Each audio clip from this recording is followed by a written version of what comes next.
Assalamualaikum warahmatullahi wabarakatuh. Selamat pagi teman-teman. Eh, Kali ini kita bertemu kembali masih di mata kuliah statistika dengan subtopik pokok bahasan pengujian hipotesis dua populasi. Tetapi kali ini kita akan bicara tentang pengujian hipotesis untuk sampel berpasangan.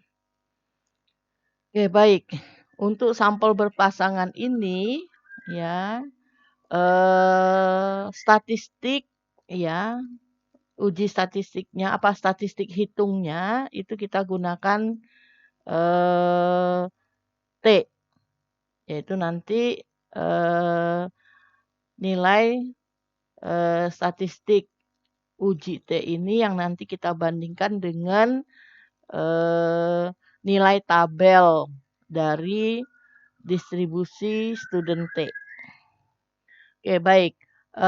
Di sini uji statistiknya untuk D bar. D bar itu adalah T sama dengan D bar dikurang mu D dibagi dengan SD dibagi akar N. Nah, adapun N ini adalah jumlah pasangan dalam pasangan sampel. Jadi dari dalam sampel berpasangan. Jadi N adalah banyaknya sampel dalam pasangan di sampel berpasangan, ya. Di mana kita menggunakan T alpha per 2 karena uji hipotesisnya kalau dia dua arah T alpha per 2, kalau dia satu arah T alpha. Nah, dengan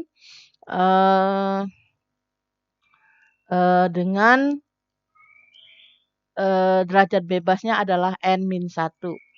Dan standar deviasi untuk sampel berpasangan ini adalah akar dari sigma I 1 sampai dengan N, DI dikurang D bar kuadrat dibagi N-1. Di mana DI ini adalah selisih dari dua sampel berpasangan tersebut. Oke, baik. Hipotesis untuk sampel berpasangan ini sama seperti dengan hipotesis untuk beda mean, yaitu untuk sampel independen. Yaitu yang pertama adalah lower tails-nya adalah H0 mu D sama dengan 0 dan H1-nya atau HA-nya adalah mu D lebih kecil dari 0. Ini untuk yang lower tail. Dan daerah penolakannya adalah H0 ditolak jika T hitung lebih kecil dari minus T alpha. Ya. Kemudian untuk uji satu arah lagi, tapi di sini untuk yang upper tail test. Jadi tes yang untuk di atas. Kalau yang tadi di bawah, yang ini di atas.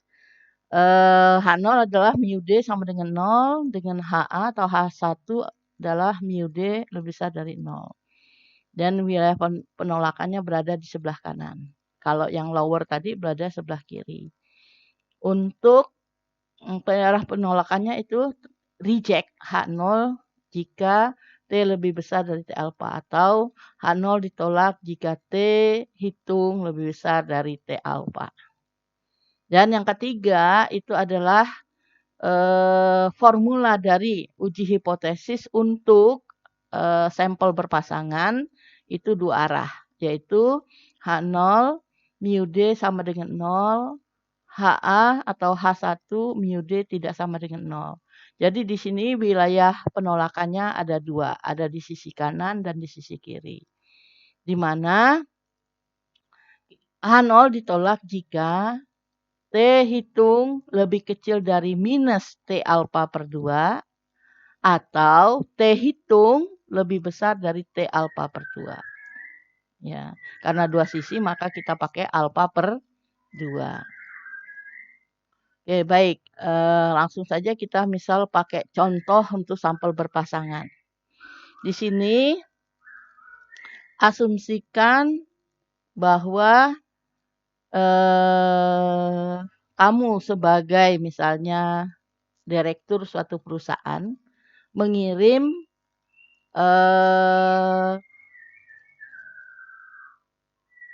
bagian pemasaranmu untuk mengikuti customer training atau training workshop. Sekarang pertanyaannya, apakah training tersebut efektif? Ya, maka kita ambil data. Yang pertama, kita misalnya punya 2, 4, 5 customer, ya, 5 customer, 5 salesperson. Jadi orang bagian pemasaran. Jadi kita punya 5 orang bagian pemasaran. Nah, di sini sebelum dia dilakukan diberi training workshop, ya, dicek dulu tingkat banyaknya komplain dari pelanggan. Ternyata CB ini ada 6, TF ada 20, MH 3, RK 0, dan MO 4. Nah, kemudian setelah dilakukan training, dia dicek lagi banyaknya komplain dari pelanggan berapa. Ternyata CB ada 4, TF jadi 6, MH jadi 2, RK jadi 0, dan MO jadi 0. Nah, kemudian kita hitung selisih antara setelah dilakukan training dikurang dengan sebelum dilakukan training. Sehingga di sini kita dapat CB minus 2, minus 14, minus 1, 0, dan minus 4. Jadi jumlahnya adalah minus 21. Ya, jadi minus 21, di mana jumlah dari ini dibagi dengan banyaknya N.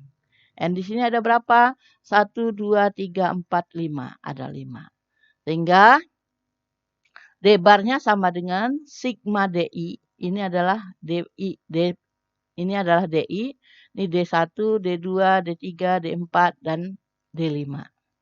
Jadi jumlah dari DI dibagi dengan banyaknya sampel bagi N. Setelah dihitung kita dapat D-bar itu adalah min 4,2. Kemudian di sini juga kita hitung SD. Ya, SD-nya kita hitung dengan pakai rumus yang sebelumnya itu adalah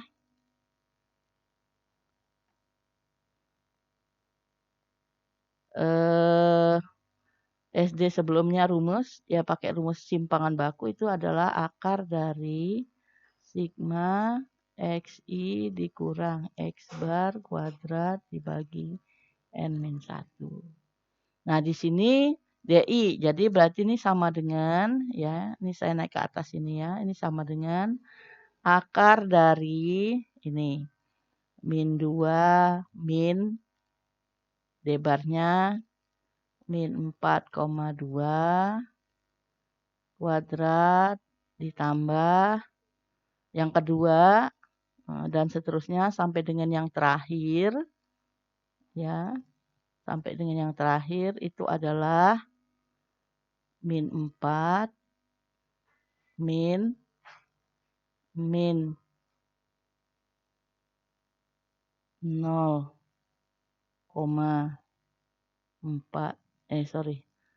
min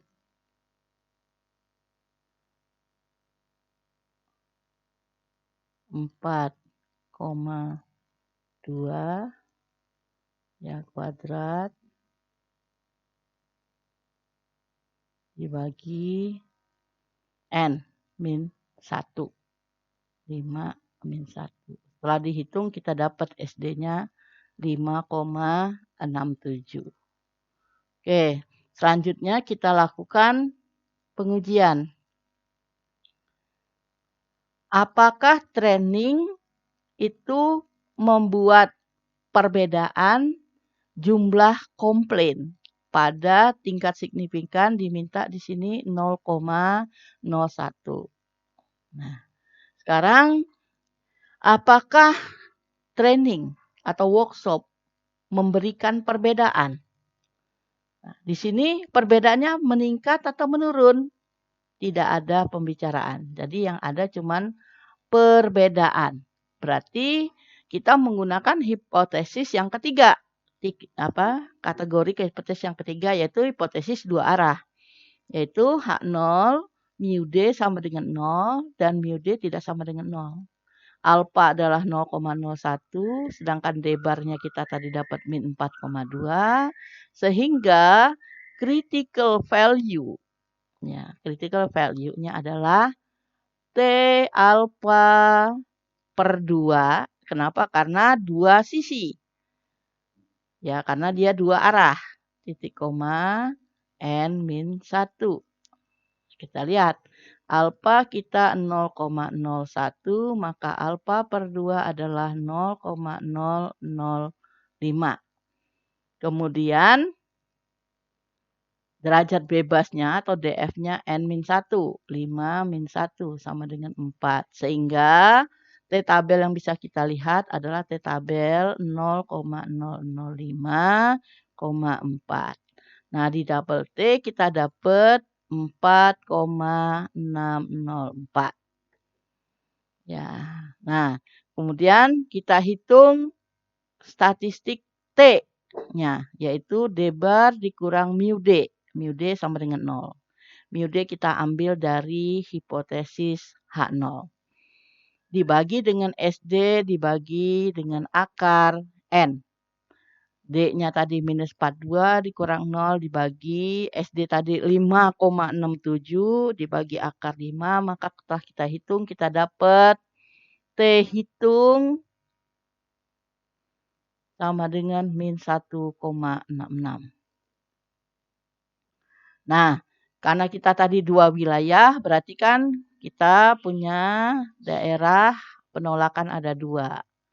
1 min 4,604, yang di sebelah kanan 4,604. Nah, ini arsir, ini wilayah penolakan. Nah, kalau kita lihat, ya, T hitung kita 1,6 min 1,66. Ini kita lihat, berarti ini kan kalau ini tengahnya 0. Min 1,66 kan daerah sini. Di sini adalah min 1,66. Ternyata T hitung kita, ya, T hitung kita itu masuk di wilayah tidak menolak H0. Sehingga kita bisa katakan bahwa H0 tidak ditolak. Artinya bahwa tidak ada, ya, jadi artinya ada perbedaan, ya, antara dilakukannya training, ya, training dan tidak.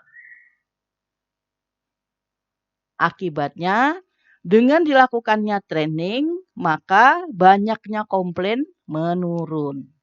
Ya, seperti itu. Ya, akibat dilakukannya training,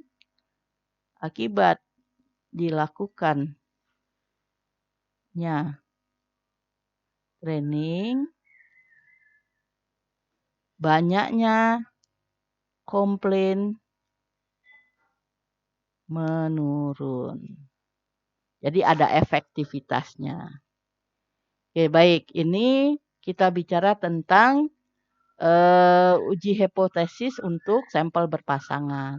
Nah, berikutnya kita masuk kepada uji hipotesis untuk dua populasi proporsi. Di mana proporsi populasi ini tujuannya adalah, ya, berangkat dari selang kepercayaan beda dua proporsi. Ya, ini hampir sama kalau kita bicara hipotesis untuk proporsi dua populasi proporsi. Yaitu apa? Yaitu P min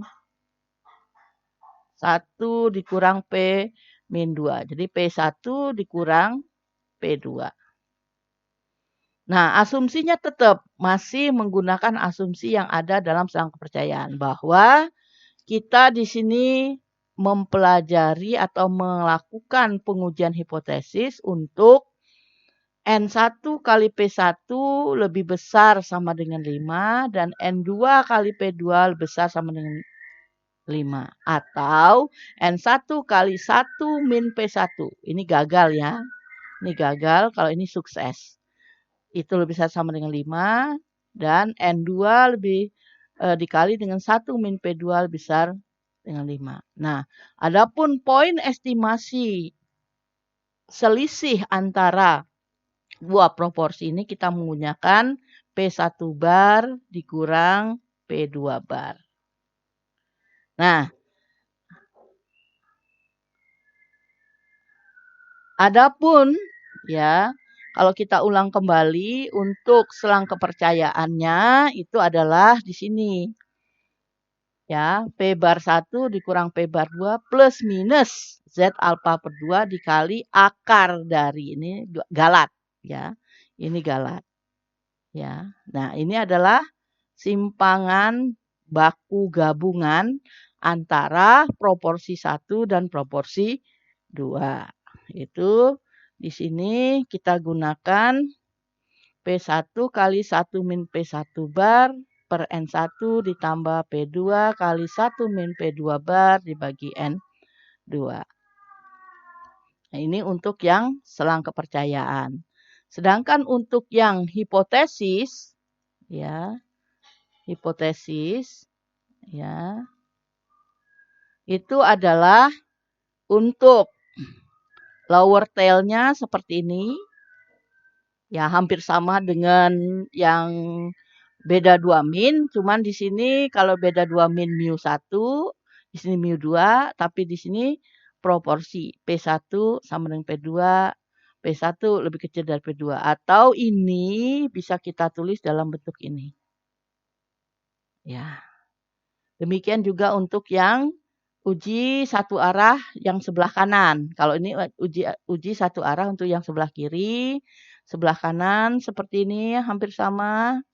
Sedangkan yang ini untuk dua arah, kanan dan kiri, ya. Sama, bisa dibuat seperti ini. Penulisan hipotesisnya bisa P1 sama P2 atau P1 kurang P2 sama dengan misalnya 0. Tapi kalau ada satu nilai tertentu dari persoalan yang kita angkat, ya nggak apa-apa, silahkan.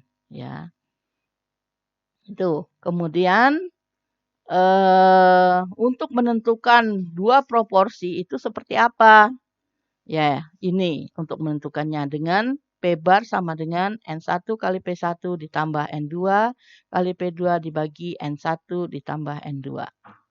Sehingga jadi X1 tambah X2 dibagi N1 tambah N2 di sini. Jadi ini pada sampel pertama, ini pada sampel kedua. Atau ini populasi pertama, ini populasi kedua. Nah, kemudian selanjutnya statistik uji yang digunakan untuk pengujian hipotesis ini adalah Z sama dengan P1 bar dikurang P2 bar dikurang yang hipotesis P1 dikurang P2 dibagi dengan akar dari P bar kali 1 min P bar dikali 1/N1 ditambah 1/N2. Ya. Nah, setelah tadi di atas kita hanya menentukan uji hipotesisnya. Nah, sekarang menentukan daerah penolakannya. Nah, untuk yang satu arah pengujian sebelah sisi kiri, itu tolak H0 jika Z lebih kecil dari minus Z alfa. Sedangkan untuk yang satu arah pengujian sebelah kanan, itu adalah H0 ditolak jika Z lebih besar dari Z alfa. Nah, sedangkan yang untuk dua arah itu adalah H0 ditolak jika Z lebih kecil dari minus Z alfa per 2 atau Z lebih besar dari Z alfa per 2. Baik, kita coba implementasikan ya, bagaimana melakukan pengujian hipotesis untuk dua populasi proporsi ini. Kita lihat contoh berikut. Pertanyaannya adalah, is there a significant difference between the proportion of men and the proportion of women who will put yes on proposition A? Jadi, apakah ada perbedaan antara proporsi laki-laki dan proporsi perempuan yang akan memilih atau memputing yes pada proposition, artinya pada pilihan A. Nah, di sini untuk menjawab, bisa menjawab ini kita punya yang diketahui adalah misalkan sampel random ada 36 laki-laki dari 72. Ya, kemudian dari populasi yang satu ada 31 perempuan dari 50 yang diindikasikan mereka memilih voting yes. Nah, kemudian di sini tingkat signifikan yang digunakan adalah 0,05. Nah, bisa menjawab ini, apakah ada perbedaan? Perbedaannya ada nggak disebutkan meningkat atau menurun? Tidak ada. Sehingga di sini kita bisa mengambil formulasi untuk uji hipotesisnya adalah H0 P1 dikurang P2 sama dengan 0 dan HA P1 kurang P2 tidak sama dengan 0. Jadi kita menggunakan 2A, 2 arah. Nah, tadi diketahui bahwa pada sampel proporsi untuk laki-laki itu adalah 36 dari 72. Maka kita bisa hitung P bar 1 itu adalah 36 bagi 72 sama dengan 0,5. Sedangkan untuk sampel populasi yang kedua itu kita hitung P bar 2 sama dengan 31 per 50 sama dengan 0,06. Ini biasa suka ditulis 0 ya. Tapi kadang-kadang di buku-buku tertentu titik saja. Kalau titik ini artinya dalam koma. Nah, kemudian dari sini kita hitung P bar. P barnya adalah X1 ditambah X2 dibagi N1 ditambah N2. Sehingga kita peroleh P barnya adalah 0,549. Nah, setelah kita hitung ini, maka berikutnya yang kita hitung adalah statistik T. Ya, statistik T-nya adalah P bar 1 tadi berapa? 0,50. P bar 2 berapa? 0,62. P bar min P2 ini adalah kita lihat di hipotesis 0. Di mana hipotesis 0? Mu1 dikurang mu2 sama dengan 0. Sehingga mu1 kurang mu2 sama dengan 0. Kita masukkan sini 0. Dibagi dengan P bar dalam kurung 1 min P bar. Tadi kita sudah hitung P barnya. P barnya adalah 0,549. Kita masukkan 1 min 0,549 dibagi dengan N172 ditambah dengan 1 per N2. Sehingga kita dapat ini. Z hitungnya adalah min 1,31. Nah, kemudian kita menentukan daerah kritis. Kita berarti pakai Z. Ya, alfanya tadi berapa? Alfanya adalah 0,05. Karena dua arah, maka kita pakai alfa per 2. Jadi 0,05 bagi 2, 0,025. Sehingga Z yang nanti kita akan lihat di tabel itu adalah Z 0,025.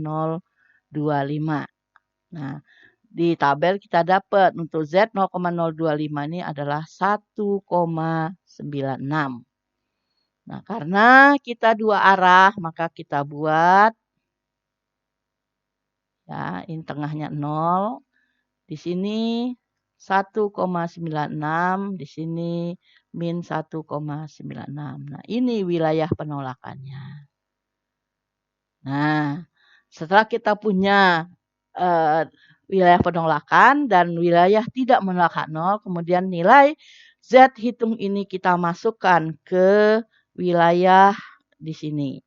Masukkan di mana?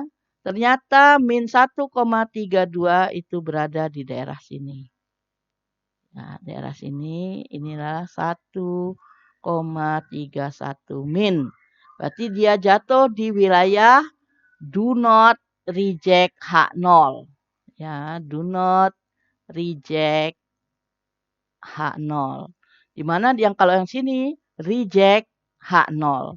Artinya kita dapat simpulkan bahwa tidak menolak H0. Artinya apa? Kesimpulan bisa kita ambil bahwa tidak ada perbedaan, ya, tidak ada perbedaan,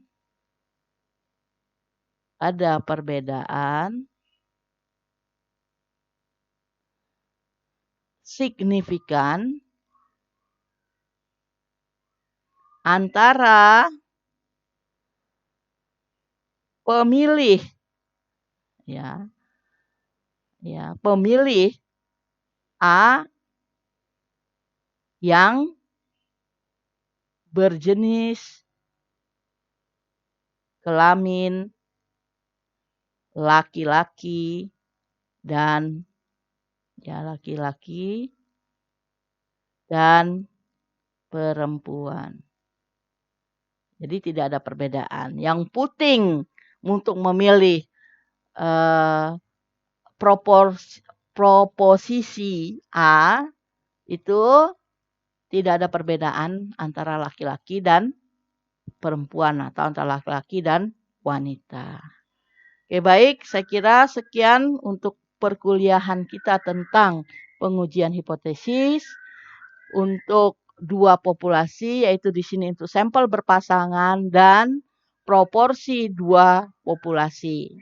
Dan ini merupakan materi terakhir kita dan insya Allah minggu depan kita akan melaksanakan ujian akhir semester. Silahkan dipelajari kembali video-video yang sudah diunggah di Vclass dan kemudian diulangi kembali, latihan-latihan dikerjakan sehingga Ananda semua mampu untuk menjawab soal-soal UAS. Saya kira demikian pertemuan kita. Terima kasih. Assalamualaikum warahmatullahi wabarakatuh.